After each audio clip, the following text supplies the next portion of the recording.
देखो बच्चों, आज हम आपके इंग्लिश ग्रामर में आर्टिकल्स पढ़ने जा रहे हैं। आप लोगों ने अभी तक वीडियो मुझे नहीं भेजे हैं याद करके, या कॉपी नहीं बताई है ग्रुप में भेज के, लेकिन अब मैं आपको बार बार कह रही हूँ कि आप कॉपी भेजो लिखकर, जो मैंने समझाए हैं वो सारे टेंस, प्रीपोजिशन वगैरह, और वीडियो भेजो याद करके, ठीक है। तो ये आर्टिकल्स अब हम समझ रहे हैं। आर्टिकल्स मतलब क्या होता है? अग्र शब्द। अग्र शब्द कौन कौन से होते हैं? जिनका प्रयोग किसी संज्ञा के एकवचन बहुवचन होने के लिए, विशेषता बताने के लिए, या फिर ध्वनि में सामंजस्य बिठाने के लिए, ये 4 कारण बताए हैं, या फिर संख्या मात्रा में सीमित करने के लिए होता है। जैसे हमको कोई शब्द में बताना है कि ये एकवचन है या बहुवचन है, ठीक है, ये कौन सी संख्या में है, कितनी संख्या में है, या कोई विशेषता बताना है किसी की, तो हम इनका प्रयोग करते हैं आर्टिकल्स का, ठीक है। ये कितने प्रकार के होते हैं? ए, एन और डी, 3 प्रकार के आर्टिकल्स होते हैं। ए का मतलब एक, एन का मतलब भी एक होता है, दोनों में क्या अंतर है ये हम पढ़ेंगे। और डी आर्टिकल जो है उसका प्रयोग कहाँ होता है शब्द के आगे, ये भी हम पढ़ेंगे, ठीक है। अब यूज़ ऑफ आर्टिकल्स। ए का प्रयोग अपने को सीखना है।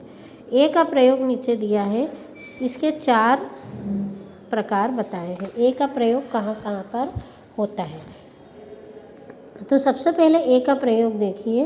व्यंजन से बनने वाली एक वचन संज्ञा के पूर्व, मतलब एक वचन की संज्ञा के पहले होता है जो शब्द व्यंजन से बनता है उसके पहले, ठीक है। जैसे अ बॉय, बॉय में बी क्या है? व्यंजन है, इसलिए इसके पहले ए लगेगा। A student, a boat, a book, a teacher, a women, a school bag, a women. ये सब में आपने देखा कि जो शब्द है वो किससे स्टार्ट हो रहा है? व्यंजन यानी कॉन्सोनेंट से। अब दूसरा इसका प्रकार देखो, व्यंजन से शुरू होने वाले संज्ञा पूर्व विशेषण के पूर्व। व्यंजन से शुरू होने वाले संज्ञा पूर्व विशेषण मतलब जैसे अ गुड बॉय, तो बॉय तो अपन ने ऊपर देखा, लेकिन अगर उसके पहले विशेषण है, गुड क्या है? विशेषण है, एडजेक्टिव है। बॉय कैसा है? गुड है, अच्छा है, तो उसके पहले भी अ लगता है जिसमें व्यंजन हो। जैसे गुड, इसमें जी कॉन्सोनेंट है, व्यंजन है, तो इसके पहले अ लग जाएगा। A good boy, a short man, a studious student, a young man, है ना। अ वाइट हाउस, तो ये सब क्या है? White house, short, white, short, studious, young, ये सब क्या है?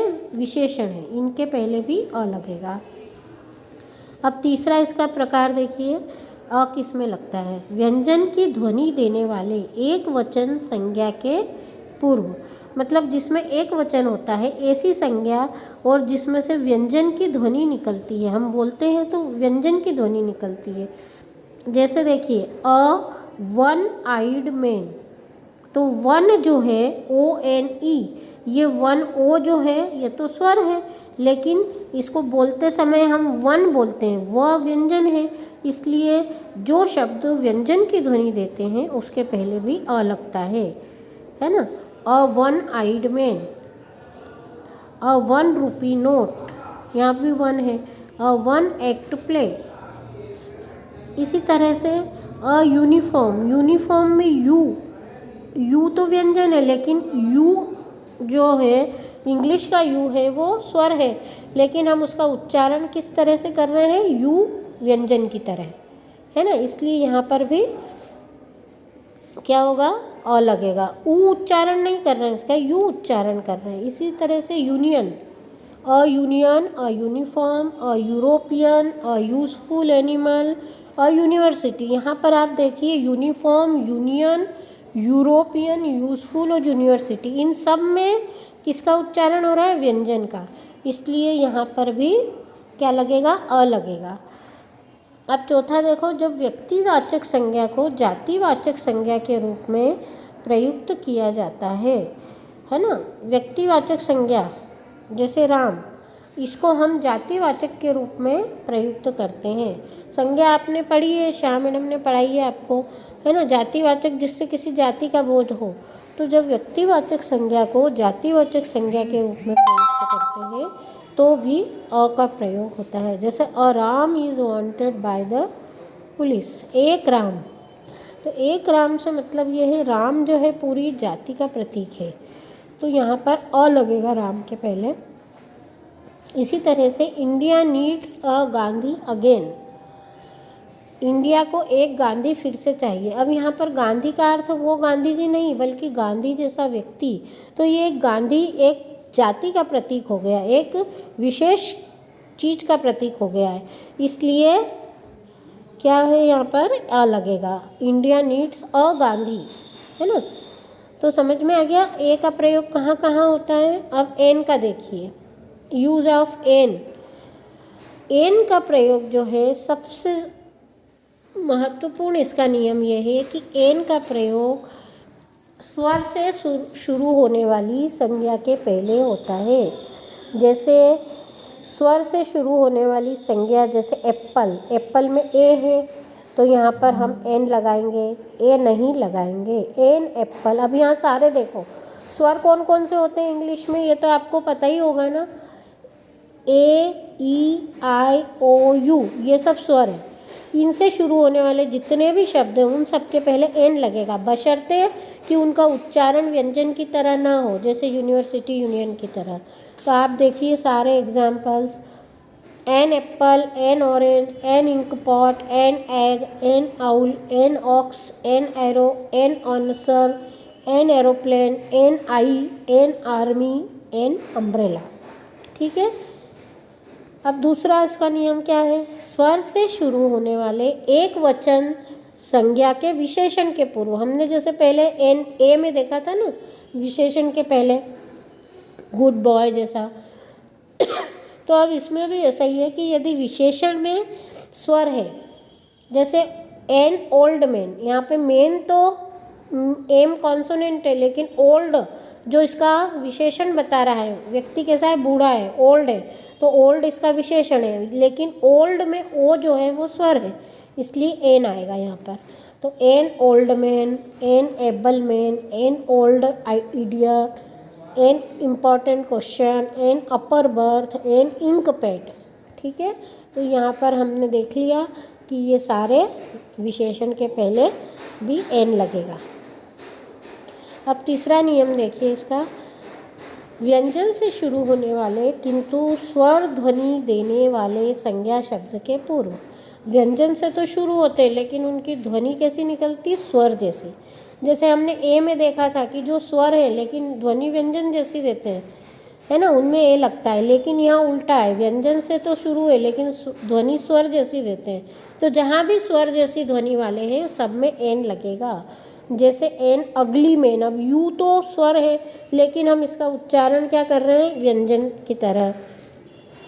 एन अवर, एन ऑनर, है ना, इनमें स्वर की तरह हम इसका उच्चारण कर रहे हैं, जबकि ये है व्यंजन, है ना। अवर में एच व्यंजन है, ऑनर में एच व्यंजन है, लेकिन हम इसमें एन लगाएंगे क्योंकि इसका उच्चारण क्या है, ऑनर, ओ स्वर है, इसलिए।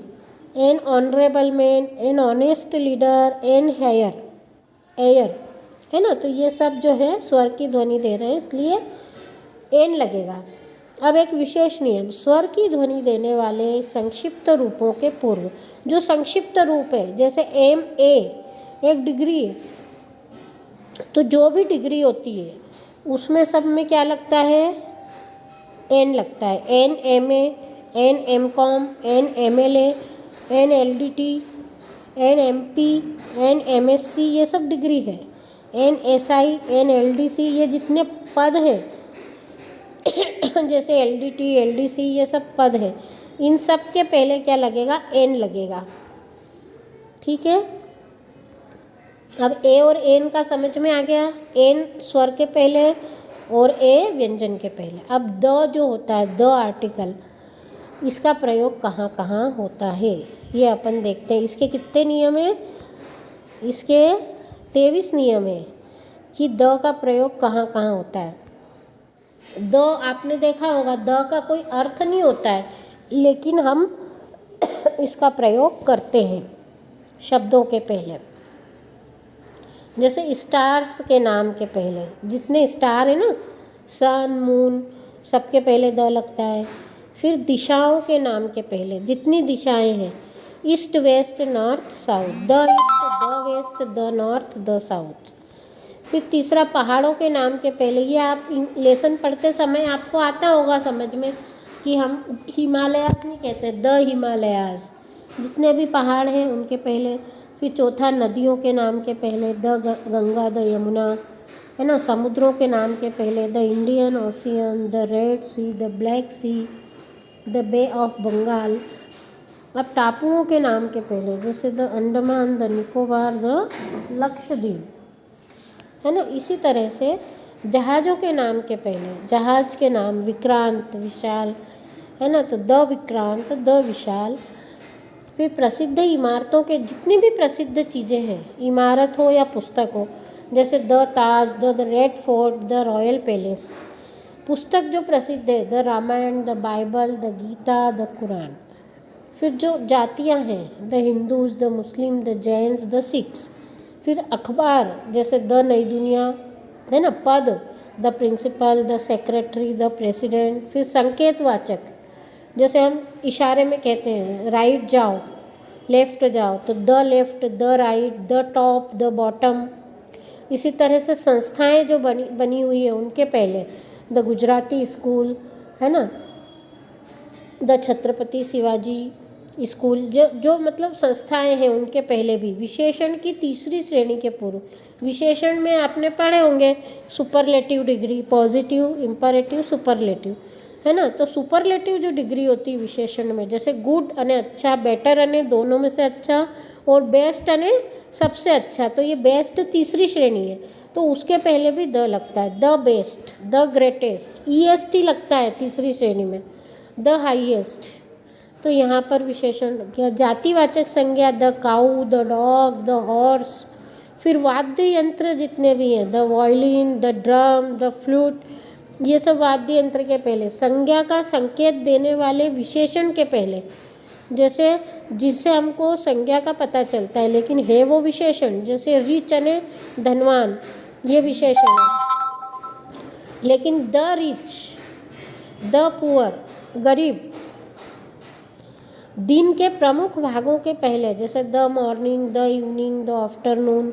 सेनाओं के नाम के पहले, जैसे the army, the navy, the air force, है ना। किसी विशेष व्यक्ति वस्तु की पुनरावृत्ति होने पर, जैसे हम कोई कहानी पढ़ रहे हैं, उसमें एक बार हमने एलिफेंट का नाम ले दिया, आई सॉ एन एलिफेंट, मैंने एक हाथी को देखा। अब हम बाद में जब एलिफेंट के बारे में कहेंगे तो द लगा कर कहेंगे, द एलिफेंट वॉज वाइट, हाथी जो था वो सफ़ेद था। समझ में आ गया। तो इस तरह से व्यक्ति का हम बार बार प्रयोग करते हैं, उसके पहले द लगता है।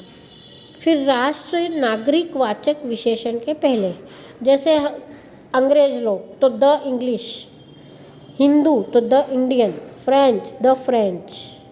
संख्यावाचक विशेषण, जैसे फर्स्ट तो हम कहेंगे the first, the second, the fifth, इस तरह से। तो ये सारे ए, एन और दी के आर्टिकल्स के प्रयोग हमने देखे।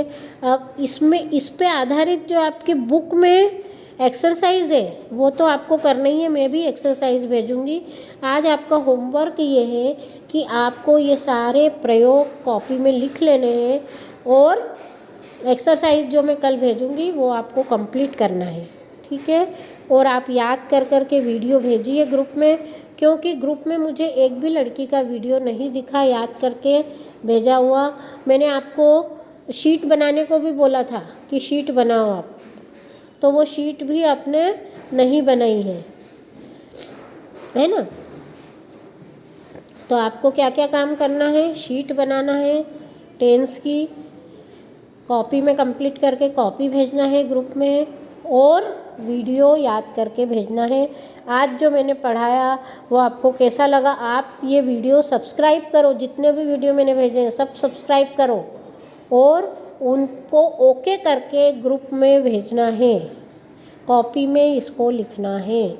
मैंने आपको जो बताया संस्कार के बारे में, वो संस्कार आप कर रहे हो कि नहीं कर रहे हो, ध्यान वगैरह, ये भी आप बताना मुझे, है ना। वॉइस कॉल करके बताना, फ़ोन लगा के बताना, आपको ये एक्टिव रहना है। इस साल आप एक्टिव रहोगे तो आप अच्छे नंबर से पास हो जाओगे। ये जो ग्रामर में बता रही हूँ आर्टिकल, ये 12th क्लास तक बल्कि कॉलेज तक चलेंगे आपको, और इतना अच्छे से आपको समझ में अगर आ जाएगा तो आपको आगे जाके कहीं कोई दिक्कत नहीं आने वाली है। इसलिए आपको ये ध्यान से बार बार वीडियो देखना है और उसको समझ के उसको याद करके भेजना है। बराबर रेगुलर स्टडी आप करो, ठीक है।